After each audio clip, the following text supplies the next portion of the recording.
नमस्कार, आप देख रहे हैं सी न्यूज भारत। मैं हूं आपके साथ स्नेहा सिंह। वक्त हो गया है न्यूज बुलेटिन का। इस बुलेटिन में हम जानेंगे कि किसने जनता की समस्याओं को सुना, किस मुद्दे पर बोले डॉक्टर प्रवीण भाई तोगाड़िया और व्यापारी वर्ग ने किसका किया खुलकर मदद। ऐसी तमाम खबरों पर विस्तार से करेंगे चर्चा। तो चलिए शुरू करते हैं खबरों का सिलसिला।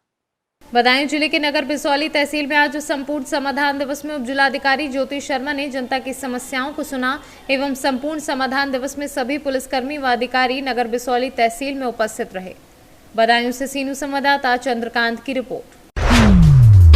जनपद भदोही के औरंगाबाद के इलाके में अंतर्राष्ट्रीय हिंदू परिषद के अध्यक्ष डॉक्टर प्रवीण भाई तोगड़िया ने शनिवार को वार्ता के दौरान क्या कुछ कहा, जानिए इस रिपोर्ट में। अंतर्राष्ट्रीय हिंदू परिषद में आप कितना अंतर पाते हैं?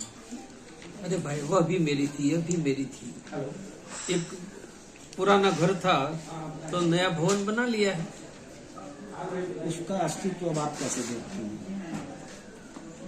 अभी तो कुछ समय से पूछा नहीं, पर जहाँ जाता हूँ सब स्वागत करने आते हैं।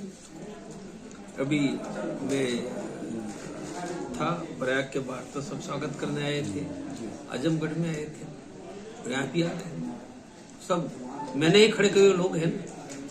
तो एक हमारा पुराना भवन था, अब थोड़ा नया भवन बना दिया और पुराना भवन में थोड़ी समस्या भी आती थी, पुराना था।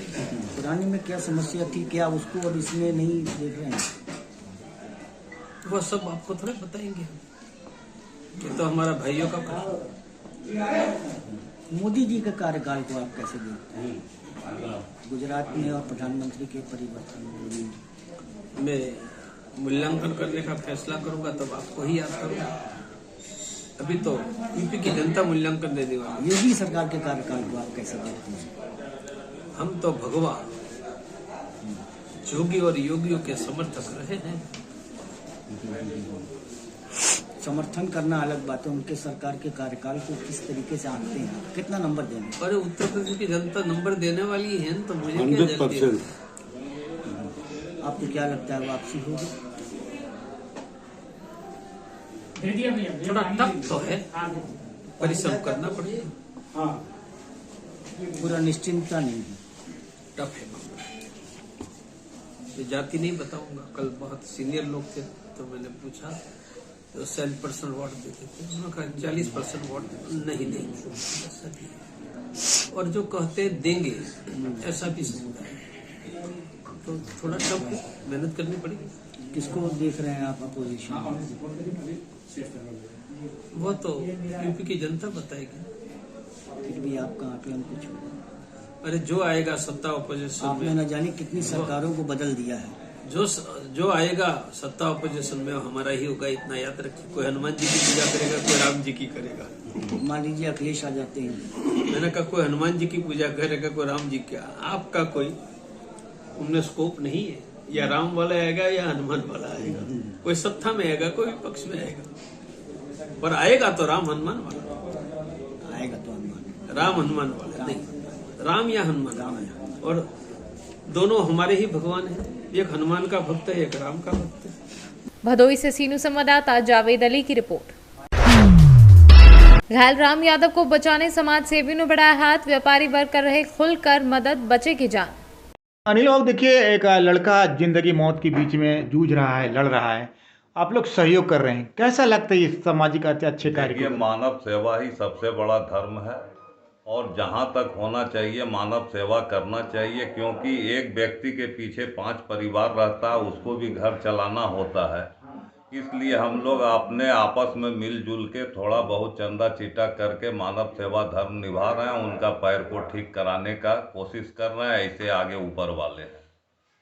खुदरा व्यापार संघ के अध्यक्ष बबलू केसरी जुड़े, आज जो बीड़ा आप लोगों ने उठाई है मानवता को बचाने के लिए। वीरेंद्र बाबू, ये हमारा कोई प्रचार प्रसार नहीं है। हम लोग बस यही जानते हैं कि अगर हम किसी गरीब की सेवा करते हैं तो वो भगवान की सेवा होती है। और हम और लोगों से भी ये हाथ जोड़ के विनती करेंगे कि ऐसे नेक कार्य में आप लोग सहयोग करें। और जो भी व्यक्ति गरीबी से जूझ रहा हो, बीमारी से जूझ रहा हो, किसी परेशानी में हो, उसको आगे बढ़ के उसको संबल दीजिए, ताकत दीजिए और उसको भरोसा दिलाइए और किसी भी तरह से उसको मदद करने का काम कीजिए, बस हम यही कहेंगे कि आप लोग इस लड़के को बचाने में जहां तक हो संभव हो मदद करिए, हम आपके साथ हैं। धन्यवाद। नाम गौरव सिंह राठौर। कैसा लग रहा है ये सामाजिक कार्य करके? आपने तो हमेशा सामाजिक कार्य को किया है। बिल्कुल सर, बहुत खुशी होती है। मानव सेवा सबसे बड़ा सेवा है। मैं समझता हूँ इंसानियत सबसे बड़ा धर्म होता है। आप जैसा कि जानते हैं, आपके पास भी शायद समय कम हो, लेकिन मैं 1 मिनट का समय लूँगा आपके चैनल के लिए।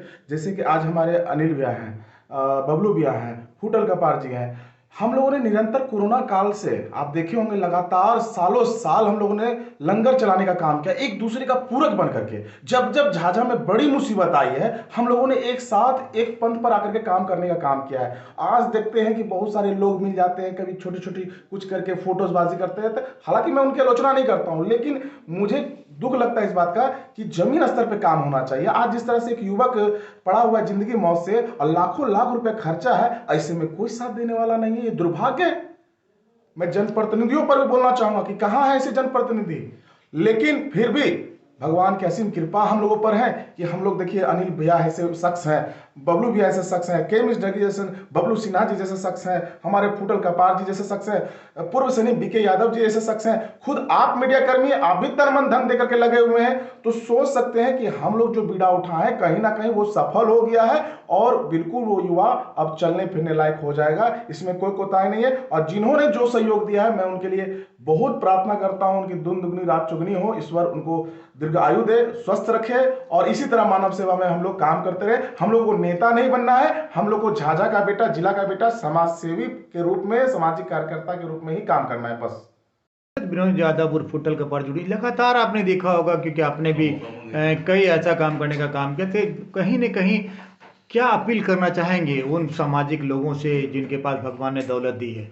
सबसे पहले हम यही कहना चाहेंगे समाज के लोगों को कि यदि आपके अगल बगल इर्द गिर्द में यदि कोई शोषित, वंचित, कमजोर लोग हैं तो उनको जो है मदद करने का कोशिश करें। जैसे राम कुमार का जो जिस प्रकार जो दोनों पाँव जो कहाँ का रहने वाला है राम कुमार रजला का रहने वाला है और दोनों पाँव टूट चुका था उनका और 2 महीना से। बिहार से सीनू संवाददाता वीरेंद्र कुमार की रिपोर्ट।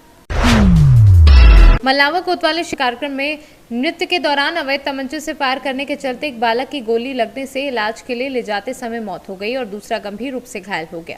घटनास्थल पर पुलिस अधीक्षक सीओ बिलग्राम सहित भारी पुलिस फोर्स पहुंची। वही घटना से गांव में दहशत फैली है। थाना मल्लावा क्षेत्र में कमलेश सनाफ नंदराम आरओ सड़ियनपुरवा, इन्होंने प्रार्थना पत्र दिया है कि गांव के शिवराम के बेटे का खीर का कार्यक्रम था, जिसमें डांस चल रहा था और वहां पर शिवराम ने एक तमंचे से फायर कर दिया, जिसमें एक बच्चा कनिष्क, जिसकी उम्र लगभग 8 साल है, उसकी डेथ हो गई और एक दूसरा बच्चा जिसके हाथ पे गोली लगी है, विपिन, जो कि खतरे से बाहर है। पुलिस ने तत्काल इस सूचना पर अभियोग उचित धाराओं में पंजीकृत किया है। शीघ्र ही अभियुक्तों को गिरफ्तार करके जेल भेजा जाएगा। किसी भी दोषी को बख्शा नहीं जाएगा। हरदोई से सीनू संवाददाता सुबोध वर्मा की रिपोर्ट। मोतिहारी में ढाका पुलिस को बड़ी सफलता हाथ लगी है। पुलिस ने 23 किलो गांजा के साथ तस्कर को गिरफ्तार करने में बड़ी सफलता हासिल की है। मोतिहारी से सीनू संवाददाता नवेंदु कुमार की रिपोर्ट। फिलहाल इस न्यूज बुलेटिन में बस इतना ही। देश विदेश की ऐसी तमाम खबरों को देखने के लिए बने रहें सी न्यूज भारत के साथ।